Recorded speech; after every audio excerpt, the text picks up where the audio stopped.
Ini juga silakan nanti. Hari minimal 100 nanti ya. Baik, terima kasih. Sementara relawan sahabat Rasul sudah ya rintayangannya. Baik, silakan. Baik, kita buka 4 penanya, 2 ikhwan, 2 akhwat. Yang 1 akhwat, ikhwannya 1, yang nggak jauh sekarang ke sana. Ya, ya akhwat lagi, ya bisa maju, bisa semuanya dapat waktunya. Ini. Ya, assalamualaikum warahmatullahi wabarakatuh. Ini Ustaz, saya pengen nanya. Saya kan berkecimpungnya di remaja masjid ya, bukan di dakwah sekolah. Di masjid itu kan saya akui anggota-anggotanya heterogen, Ustaz. Beda kepentingan, beda inian. Nah, yang pengen saya ini tuh bagaimana sih tips Ustaz? Apalagi Ustaz Salim kan di Jogokarian ya, yang saya dengar di masjidnya bagus banget gitu, yang sholat subuhnya sampai kayak sholat Jumat. Yang saya pengen tuh gini, gimana sih caranya Ustaz untuk bikin visi kita tuh satu gitu Ustaz? Gimana gitu Ustaz? Si anggota-anggotanya. Sekian, assalamualaikum warahmatullahi wabarakatuh. Pertanyaannya dituju pada Ustaz Felix. Yang saya ingin tanyakan, bagaimana cara kita mendakwah dari keluarga? Secara pribadi saya belum bisa mendakwahi keluarga saya. Jujur saja ada salah satu keluarga saya yang keluar dari Islam. Jadi bagaimana memahamkan keluarga saya tersebut, memahamkan Islam maksudnya, supaya bisa kembali lagi menjadi muslim yang seutuhnya. Terima kasih. Assalamualaikum warahmatullahi wabarakatuh. Maksud Tasya yang saya tanyakan kepada Ustadz Felix, tadi Ustadz menyebutkan bahasanya seseorang itu bersama orang yang dicintai, seperti Abu Bakar, Umar. Nah, kedua orang ini sudah dijamin masuk surga oleh Rasulullah SAW. Kemudian kenapa masih ada orang yang membenci kedua orang ini? Maka di manakah orang yang membenci orang yang dijamin masuk surga? Itu saja. Kemudian kami kasihkan hadiah kepada Ustaz. Oh ya, terima kasih. Untuk terus. Bismillahirrahmanirrahim. Assalamualaikum warahmatullahi wabarakatuh. Saya Muhammadiyah dari Parwil Forum Remaja Masjid. Forum Remaja Musola Mulamin di Cukupan Tangerang. Di sini saya akan menanyakan kepada Budak Ustaz Salim begini. Memasukkannya satu tujuan melawan kebatilan. Tapi kenapa ketika kita sudah bersatu, kebebasan di mana-mana malah terpecah belah. Kelompok-kelompok, yang ini menyerang kelompok ini, yang ini menyerang kelompok itu. Sangat menyedihkan sekali ketika seperti itu. Bahkan saya jujur mengikuti dua harokat tersebut, dua harokat disebutkan. Ketika saya masuk ke sini mencarikan yang ini, ketika saya masuk ini mencarikan yang ini. Mungkin apa sih tugas saya sendiri dan buat kita semua untuk menyatukan umat tersebut, menyatukan kita, menyatukan Islami agar makin berjaya. Allahu Akbar.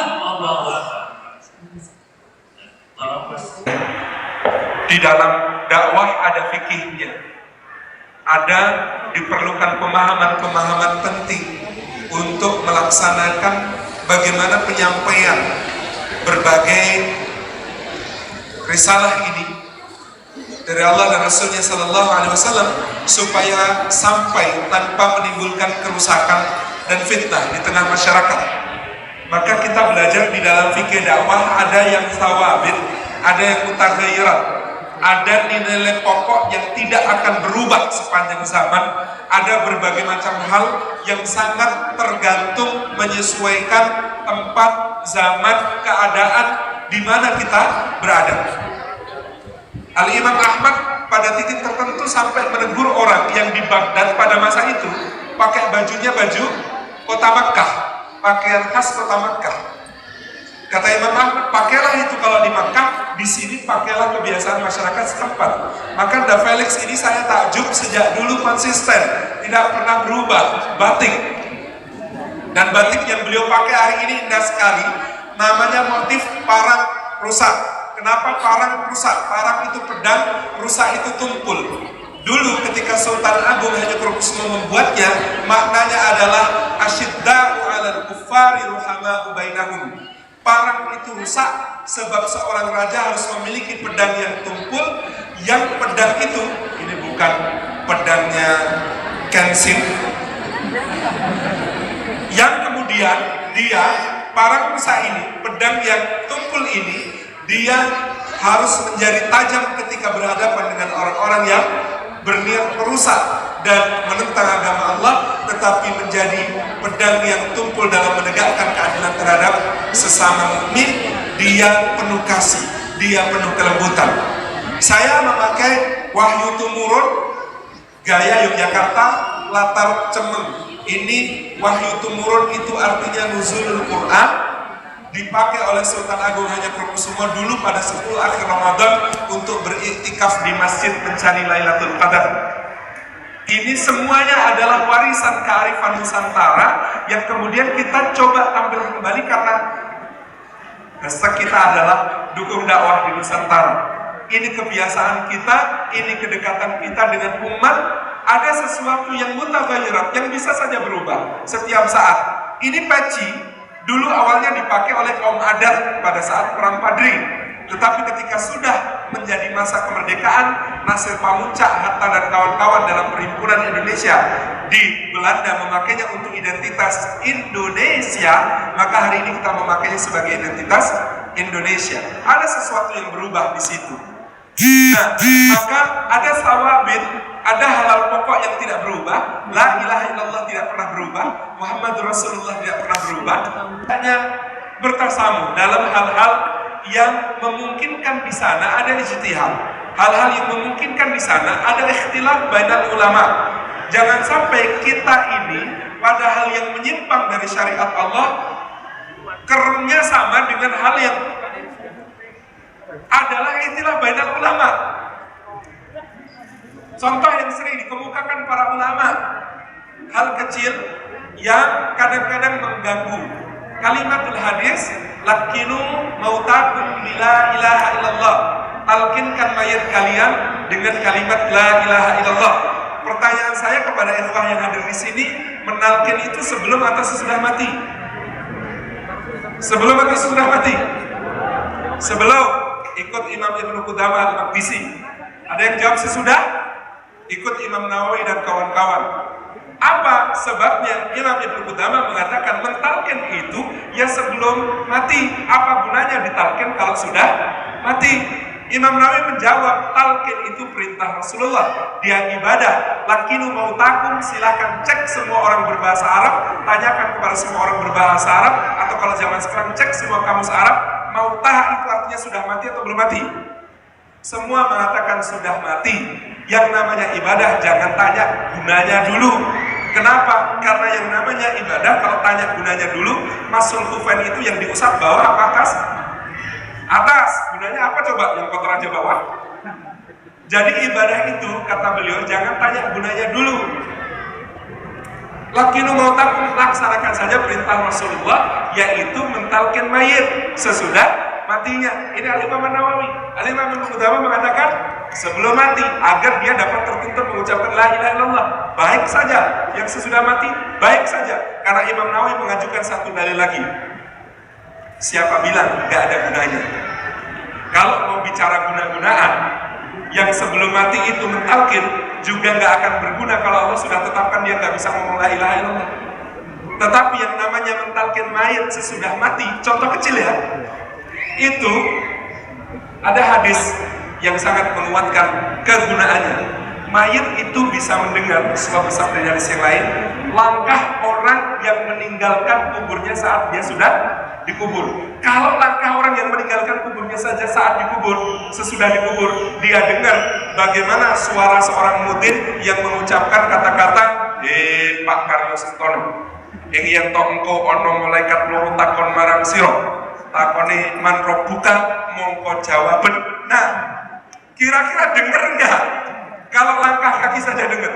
Nah, ini yang dijadikan dalil dari Imam Nawawi bahwa talqin sesudah mayit dikubur pun adalah sesuatu yang masyru' di sisi Rasulullah sallallahu alaihi wasallam. Nah, kadang-kadang ini perkara ikhtilaf bainal ulama, sikap kita kayak beda dalam soal akidah yang usul, yang pokok, yang kemudian kalau berbeda dalam soal ini adalah menyimpang, inhiraf dari dinil Islam. Intinya memang harus banyak ngaji supaya kita memahami perbedaan-perbedaan itu. Nah, rekan-rekan yang disayang Allah, yang pertama ada perbedaan antara sawabit dan mutaghayyirat tadi yang perlu kita pahami di dalam dakwah. Perkara-perkara yang membuat kita mampu melapangkan dada, menunda hal-hal tertentu yang bisa kita luruskan, menunggu prioritas berikutnya sebelum adanya sesuatu yang lain, sebab adanya sesuatu yang lain yang lebih untuk menjadi prioritas. Memilih sikap untuk saya akan hadir yang pertama dalam segala urusan selain tahlilan. Ada yang melahirkan, saya datang pertama. Ada yang mati, saya datang pertama. Ada yang menikah, saya datang pertama. Bantuin semuanya dengan mengatakan mohon maaf, tapi kalau tahlilan saya tidak ingin datang. Ini pilihan sikap pertama. Pilihan sikap kedua berusaha yang lain. Dia datang tahlilan mengatakan, Pak, wah ini bagus sekali tahlil ini. Tapi indah juga kalau tafsir surah Yasin kita kaji, bukan cuma kita baca. Maka setiap pertemuan tahlilan dia ngisi tafsir surah Yasin. Lama-lama majelisnya berubah dari majelis tahlilan menjadi majelis tafsir untuk mengkaji surah-surah dalam Al-Quran. Ini pilihan sikap da'awi yang semacam ini. Lalu kemudian ada perkara yang lain. Misalnya, kalau kita sudah memegang satu pendapat, anggunlah di dalam menyampaikan. Allah yarham Kiai Arif Fahrudin, Ketua Umum PP Muhammadiyah tahun 68 sampai 90, pada suatu masa diundang ke Surabaya untuk memberi ceramah tarawih bulan Ramadan. Beliau sama dengan Syekh Al-Albani memegang hadis Aisyah dengan kenceng, sholat tarawihnya tidak mau lebih dari 8 ditambah 3 rakaat. Ketika selesai ceramah tarawih di masjid, di salah satu masjid agung di Surabaya, beliau diminta untuk mengimami dan dipaksa untuk mengimami. Beliau lalu bertanya kepada hadirin, Bapak Ibu sekalian, di sini biasanya tarawihnya 20 atau 8? Jawab jamaah dengan kompak, 20. Baik, bismillah, mudah-mudahan kita bisa melaksanakan seperti yang sudah menjadi kebiasaan. Lalu beliau mengimami. Biasanya sholat tarawih di masjid ini jam 8 lebih seperempat sudah selesai semua rangkaiannya. Pak AR sampai setengah 9 lebih baru dapat 8 rakaat ketika mengimami. Maka setelah 8 rakaat itu beliau menghadap ke hadirin bertanya, Bapak Ibu sekalian, diteruskan sampai 20 atau witir saja? Kata jamaah, kompak witir. Jadi meskipun kita berbeda, menyampaikan dengan nikmat, menyampaikan dengan anggun, menyampaikan dengan indah, segala hal yang kita yakini perlu ilmu, perlu keindahan akhlaknya, perlu keagungan adabnya yang perlu kita pelajari di sini. Kalau ini menjadi asas, pergaulan kita secara da'awi dimanapun akan menjadi sesuatu yang indah. Selebihnya tadi pertanyaan yang sangat menarik, indah sekali. Ada kalimat di dalam ikrar dakwah yang diperintahkan Allah kepada Rasulnya Sallallahu Alaihi Wasallam di surah Yusuf ayat ke-108. Qul hadhihi sabili ad'u ila Allahi ala basiratin ana wa man tabani wa subhanallahi wa ma ana minal musyrikin. Katakan hai Muhammad, inilah jalanku, aku berdakwah menyeru ke jalan Allah di atas bukti-bukti yang nyata. Aku dan orang-orang, maka ada Syiatu Felix, Syiatu Salim gitu ya, Syiahnya Felix, Syiahnya Salim, selain Syiahnya Ali gitu. Karena kemudian menganggap seolah agama ini satu tema, selesai.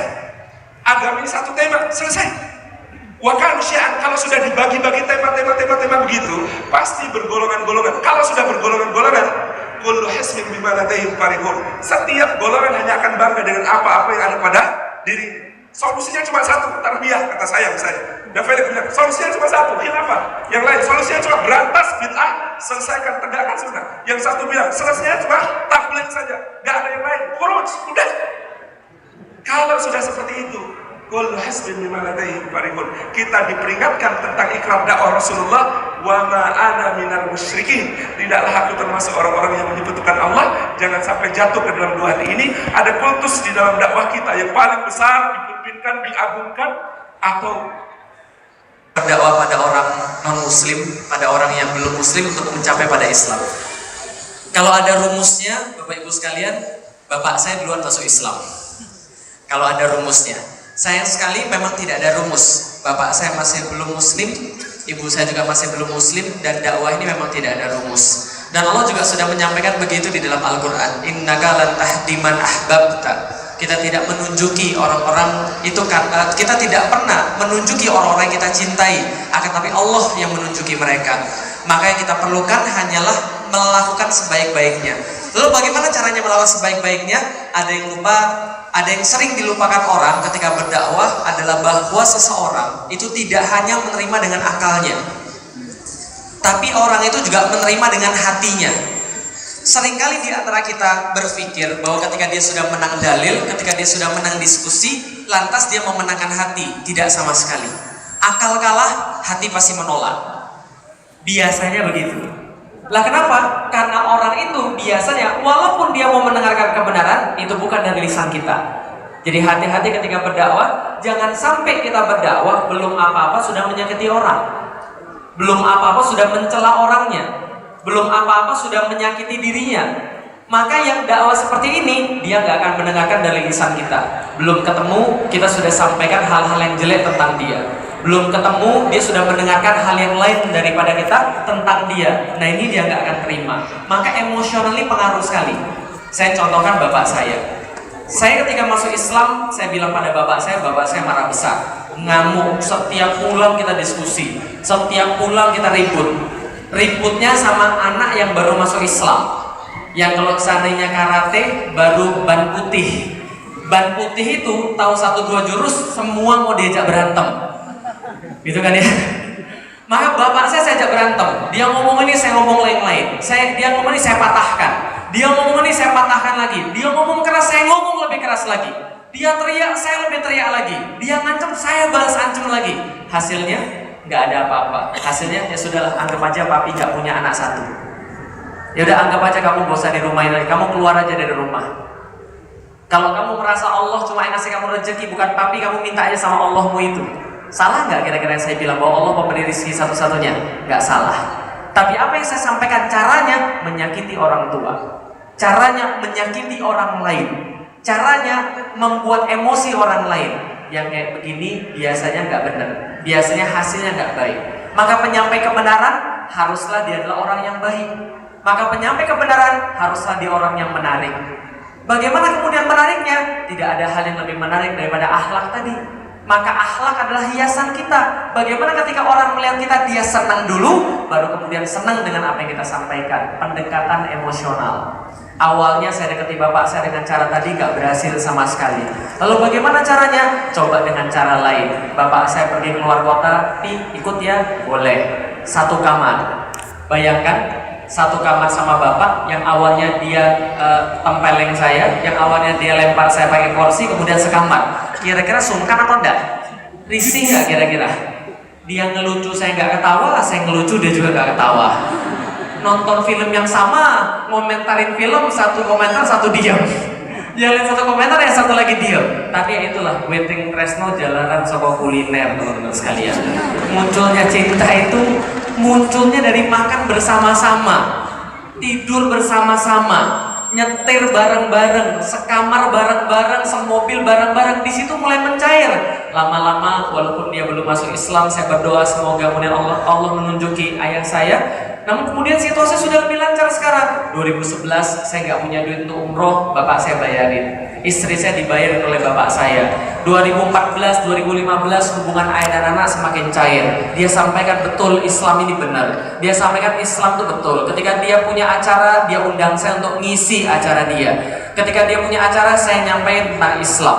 Suatu waktu semua kekakuan itu buyar. Suatu waktu saya bilang sama bapak saya, Pi, ini istri saya ini dia sudah punya anak 4, katanya sudah cukup. Padahal saya pengen anak 5, Pi. Nah terus gimana? Saya bilang ya sudahlah, nggak apa-apa. Kalau dia nggak mau, saya cari supplier lain aja. Bapak saya bilang, kamu kurang ajar kamu ya, papi aja belum, kamu mau. Setidaknya ini sudah masuk secara emosional. Ketika orang sudah masuk secara emosional, apapun yang kita sampaikan itu adalah insya Allah dia akan terima. Nah kalau kita sudah masuk secara emosional, baru kita sampaikan bahwa iman itu intinya 2, ilmu dan bukti. Kalau kita bisa memberikan cukup ilmu, kalau kita bisa memberikan cukup bukti, insya Allah akalnya akan terpancing, dan akal itulah yang akan menghantarkan kepada Islam. Karena di dalam Al-Quran Allah menyuruh beratus-ratus kali dalam Al-Quran agar orang berpikir, agar mereka mendapatkan Islam. Itu yang pertama. Yang kedua, Masya Allah, Rasulullah saja mencintai Abu Bakar dan Rasulullah saja mencintai Umar. Tatkala ditanya oleh Amr bin As, siapa yang paling kau cintai ya Rasulullah? Rasul menjawab, Aisyah. Bukan itu maksudku, kata Amr bin As. Yang aku maksud dari kalangan laki-laki ya Rasulullah. Maka Rasul menjawab, bapaknya Aisyah, Abu Bakar. Lalu setelah Abu Bakar siapa wahai Rasulullah? Umar. Kalau Rasulullah saja mencintai mereka, maka apalah kita ini? Lalu kemudian menyampaikan fitnah tentang Abu Bakar dan Umar, lalu menyampaikan fitnah tentang Aisyah, lalu menyampaikan fitnah tentang sahabat-sahabat yang dicintai oleh Allah Subhanahu wa taala, mereka dicintai oleh Rasulullah Muhammad SAW. Maka dari apa yang saya baca, menurut ulama itu adalah kemaksiatan yang sangat besar. Maka harusnya sebagai orang-orang yang beriman pada Allah, yang beriman pada Rasul, cintailah Rasulullah. Maka para sahabat berhak mendapatkan cinta kita karena Rasul pun mencintai mereka. Maka tadi saya salah baca, cuma baca atasnya doang, we love ahlul bait. Saya lupa baca yang bawahnya, and sahabat. Nah itulah yang insya Allah akan kita lakukan, dan mudah-mudahan kita termasuk dalam bagian orang yang mencintai karena Allah. Dan betul tadi yang disampaikan, kok bisa begitu ya? Dulu kita ini tidak bersatu. Dulu kita ini bersatu dan kita kuat. Lah kenapa sekarang ini kita sudah sama tapi kita nggak bersatu? Itulah ujian teman-teman sekalian. Maka orang yang saling berprasangka, ingat betul baik-baik, gara-gara mereka nggak pernah jumpa, gara-gara mereka nggak pernah satu forum bareng, gara-gara nggak pernah makan kelatak bareng. Itu menurut fatwa Nda Salim. Harusnya ngelatak bareng di Jogja baru salah ya pengucapannya. Gimana ucapannya? Nah ya gitu, saya nggak bisa gitu. Makhrajnya belum fasih. Nah, jadi kalau dia nggak pernah bareng-bareng, nggak pernah kemudian saling ketemu dengan saudara, nggak pernah dengar cerita saudara yang muncul suuzon. Terus terang, pertama kali, kapan saya bisa mulai memahami orang-orang yang berbeda harokah? Kapan saya baru bisa memahami orang-orang yang berbeda dengan kita? Tatkala kita sama-sama bareng pergi keluar, safar bareng-bareng. Oh, ternyata mereka juga hobi baca Quran. Oh, ternyata mereka juga menghafalkan Al-Quran. Malu, saya belum bisa menghafalkan Al-Quran. Sementara ada saudara saya perhatiannya besar betul terhadap Al-Quran. Dia hafalkan, dia minta anak-anak dia hafalkan. Oh, ternyata orang lain juga, mereka menyerahkan seluruh hartanya di dalam jalan Allah. Dan mereka sulit karena itu. Bukan hanya saya, bukan hanya antum yang dakwah, orang lain juga. Coba lihat, kunjungi rumahnya, lihat kemudian hidupnya, dan Anda baru akan tahu bahwa dunia ini bukan hanya Anda doang. Dunia ini bukan hanya kita. Dan kita nggak akan bisa membangkitkan Islam ini sendiri. Kalaulah mungkin Islam ini dibangkitkan sendiri, Rasulullah nggak bakal ngumpulin para sahabat. Tapi Allah memerintahkan berbeda.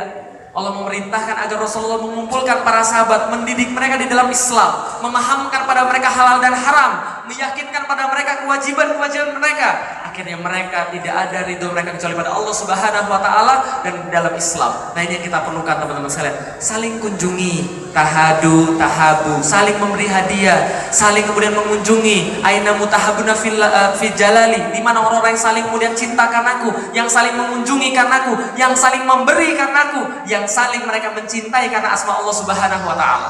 Makanya yang kemudian kurang pada diri kita, karena itulah kita kurang memahami. Weting tresno jalanan soko kuliner. Jadi salinglah kemudian mencintai dengan cara saling memberi hadiah, mengunjungi, kenali saudara Anda. Dan ingat baik-baik teman-teman sekalian, ingat baik-baik kenapa saya bilang dengan saling bisa bareng-bareng, karena kita punya sesuatu yang sama-sama kita banggakan, yaitu Islam.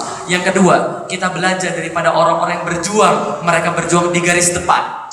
Tatkala kita tanya pada orang-orang yang berjuang di garis depan, mereka tidak peduli sama sekali tentang harokah.